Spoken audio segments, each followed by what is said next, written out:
दीन इस्लाम के अंदर अमानतदारी का बहुत बड़ा दर्जा है।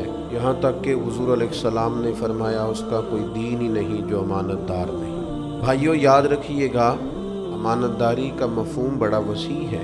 सबसे बड़ी अमानतदारी ये है कि आप कभी भी कोई भी ओहदा, कोई भी मनसब किसी ऐसे शख्स के सुपुर्द न करें जो उसका अहल नहीं है। एक होती है मोहब्बत, एक होती है अहलियत, एक होता है खुलूस, एक होती है सलाहियत।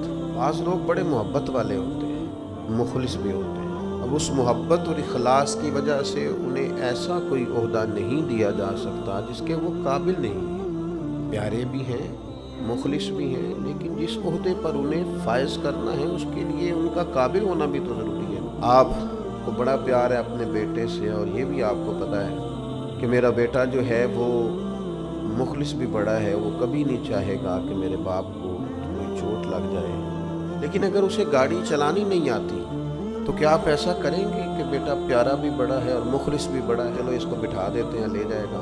ऐसा करेंगे? क्यों नहीं करेंगे? इसलिए कि उससे मोहब्बत अपनी जगह पे, उसका इखलास अपनी जगह पर, उसे ड्राइविंग भी आनी चाहिए। अगर वो इस ओहदे का अहल नहीं है तो मोहब्बत और इखलास के बावजूद उसे ये ओहदा नहीं दिया जाएगा। मैं और आप जिस मुल्क में रहते हैं और हमारा मुआशरा जिस राह पे चल पड़ा है उसमें हम ओहदे तकसीम करते हैं, उसमें हम मनासब बांटते हैं, उसमें हम लोगों को चीज़ें तफवीज़ करते हैं, लेकिन उसकी बुनियाद काबिलियत नहीं होती। बाज़ जगह पे मोहब्बत होती है, अकरबा परवरी होती है, बाज़ जगह पे खुलूस होता है, लेकिन काबिलियत को पेश नज़र नहीं रखा जाता। काबिलियत और सलाहियत और उस मनसब के लिए उस शख्स का काबिल होना, ये बहुत बड़ी दयानतदारी है, इसको समझें।